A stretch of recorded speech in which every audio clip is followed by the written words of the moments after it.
What's up, my beautiful people? Hope you're having a terrific day. Exile451 here with yet another daily dose of Reddit Happy. It's Tuesday, so you know what that means. We're diving into r/AskReddit again for some funny stories that I know are gonna make you laugh. So sit back, relax, and enjoy the video. Alright, so in keeping with the holiday theme, the AskReddit question is, my mom played the best prank ever on Thanksgiving 10 years ago. Reddit, have any of your parents ever pranked you during the holidays? And this is the prank that OP's mom did. When I was 10, my mother's family decided to come up from Guatemala and pretend to be Americans so they could experience Thanksgiving for kicks and giggles. We had about 12 people to feed. When it came time to prepare the turkey, I was ecstatic. My train of thought the entire time was, holy crap, holy crap, holy crap, I'm making dinner and it's gonna be freaking amazing. Yeah! After all was said and done, I go out to play with my friends and come back to the house at around 4:30ish to start getting ready. I'm chilling in my room when my mom bursts through the door. OP, come to the kitchen quick. Something happened. Something bad. I panic. I just freaking knew something happened to the turkey. I yell at her, did it catch on fire? Oh my gosh, it caught on fire. Did it catch on fire? Tell me! We stop right at the entrance to the kitchen and my mom dramatically turns to me and whispers in a panicked voice, I don't know what we're going to do. We don't have a backup plan. I push through her and open the oven. The foil covering the turkey is still over the dish, hiding my nightmare. My mom steps next to me and lifts it up with a pair of tongs, unveiling a baked Cornish hen. I screamed bloody murder. What the heck, Mom? It was a 24-pound turkey when we shoved it in there. What happened? Oh my gosh, we have 10 other people to feed besides you and me. We don't have any other food to offer. They flew up just for this. Oh my gosh, Thanksgiving is canceled. We're gonna have to order pizza or something. Why did you let the turkey shrink? I'm bawling at this point, freaked out beyond belief that my perfect family Thanksgiving has just been canceled. I turn away and start heading towards the balcony to tell our family when suddenly my mom grabs my arm and sinks to the floor in a hysterical fit of laughter. I looked at her puzzled and followed her into the kitchen where she opened a bottom cupboard, revealing the 24-pound animal cooked to perfection. She continued laughing for another 20 minutes while I just sat on the floor, questioning my family's sanity and my own. To this day, I still don't know how she didn't break character and crack up. Bonus though, I got both drumsticks that year. So, what screwed up / awesome holiday pranks did your parents pull on you? Oh, OP, that is brilliant. Oh, I don't have kids yet, but man, I am pulling that on them one day. Oh, it's gonna be great. Oh, that's funny. Gosh. Oh, your mom's brilliant. New Year's Eve 1999, turning to the year 2000 at midnight, the whole extended family had gathered for a party. If you recall, at the time, people were kinda wigging out about Y2K making everything on the power grid freak out. Our family had not really bought into any of it except an aunt or two being slightly nervous, which they tend to be about everything. So, the time comes to watch the ball drop. 3, 2, 1. Happy! Oh crap! The TV snaps off, the whole house goes black, and my aunt starts to lose it. Silence besides my aunt freaking out for a few seconds until I hear some laughter coming from the garage. While my family tries to light a candle and are all chattering about what to do, I go to find my father and uncle crouching behind the truck right next to the circuit breaker, laughing their butts off as quietly as they can. Oh man, I remember that.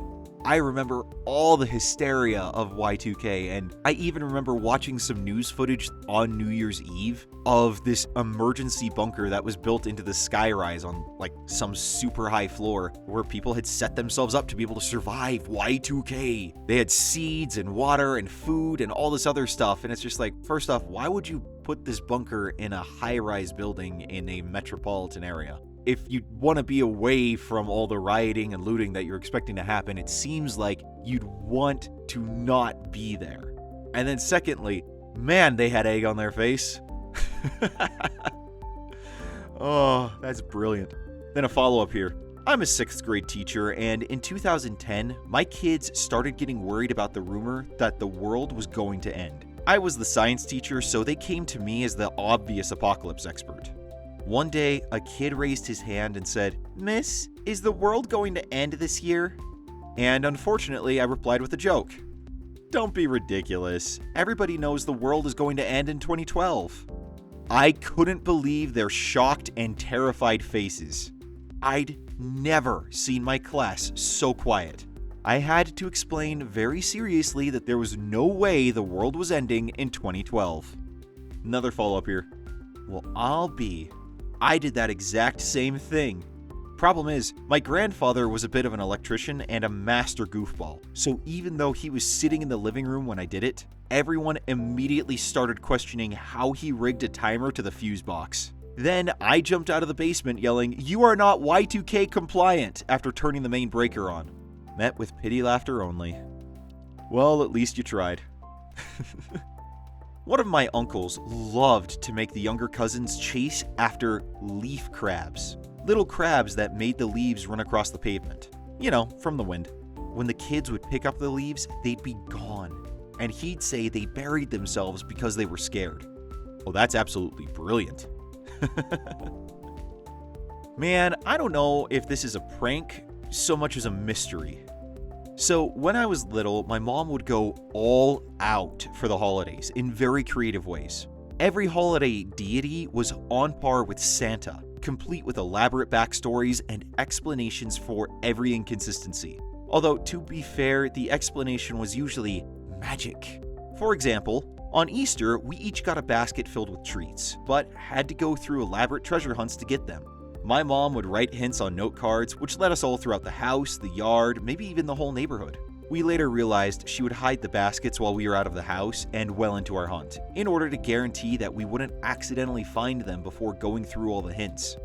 Also, in order to back up the story that the Easter Bunny was somehow able to fit through the mail slot to deliver said goodies, she bought a giant rubber rabbit food stamp and made chocolate freaking paw prints all over the door, walls, etc.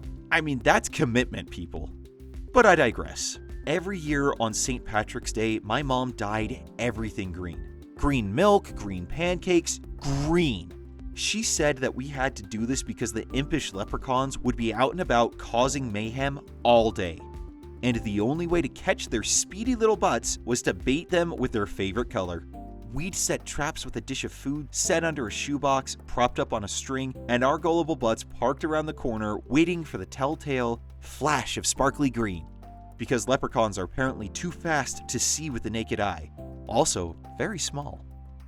My parents would sit and watch our shenanigans, no doubt holding back their hysterical laughter. So here's the thing. While we were waiting for the leprechaun to take the bait, there would inevitably be a loud clatter somewhere else in the house. When we ran to see what the noise was, there would be a bunch of chocolate-wrapped gold coins all over the floor. We lived in a very large, old, and noisy house, so that we could easily hear this happening from a floor up or down. Keep in mind that every single member of our household was present and accounted for at the leprechaun baiting.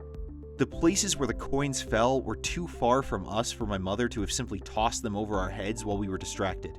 They also often fell in very stark, empty areas of the house, where hidden stashes of coins or other complicated methods of coin dispersal were impossible to hide. The go-to spot seemed to be our upstairs hallway, which had all hardwood floors, sparse track lighting, absolutely no furniture, and only one entry point, to which my mother would have had to pass us to use. As we grew older, we grew more suspicious. We started to investigate our mother all year long. Middle of August, let's go figure out where the crap mom is hiding her method of chocolate coin dispersal. These witch hunts caused some unfortunate and untimely discoveries, like all the baby teeth stashed in mom's nightstand. No more tooth fairy. Womp womp. We also solved the riddle of the missing Victoria's Secret catalogs. Thanks for the mental image, Dad. But we never figured out how the heck my mom managed to be two places at once every St. Patrick's Day. We're all in our 20s and 30s, and she still refuses to tell us how she did it. Dude, you got an awesome mom. Seriously, that's really impressive. It just kind of reminds me of my mom when I was growing up. would always hide all the birthday gifts and have these rhyming little riddles that we had to find the gift at some place in the house, and would have this next little clue on it, and we'd have to go through the whole house and do that, and it was just so much fun. I mean, obviously now I'm too old for that, and my parents are just like, here's a check, happy birthday, which inevitably gets spent on either video games or various nerddoms. But that's a whole different story. Seriously though, such an awesome mom, and that's such a great sounding childhood. I was pretty excited to experience Christmas when I first moved to England, and in the weeks leading up to it, I asked my family various questions about the food and customs and so on. About a week before the big day, my uncle casually mentioned that due to government budget cutbacks, John Major, the British Prime Minister at the time, had cancelled Christmas that year. I bought the whole thing. And the next day at school, I gravely informed my friends that the economic downturn had knocked Christmas off the schedule, and that the lights in our town center were only staying up because there was no budget for contractors to remove them. It set off a minor riot in the classroom, which was only quelled when my teacher informed us that my uncle was probably pulling a prank on me.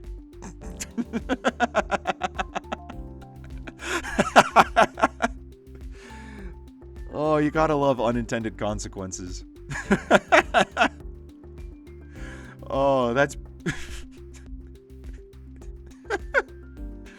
that's hilarious. Real quickly, before I wrap up this video, I want to give a shout out to another YouTube content creator. I had the opportunity to voice a character for Planet Mammoth's latest video a little while ago, and it went up recently.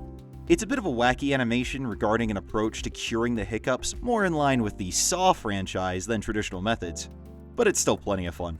If that sounds like something you'd enjoy watching, I've put a link in the description and I'd encourage you to support him. That was r/AskReddit, and if you want more funny or uplifting AskReddit content, then feel free to check out the playlist link in the description below. Now you guys go out there, have a great day, I will see you all tomorrow. Until then, I'm Exile451, stay beautiful people.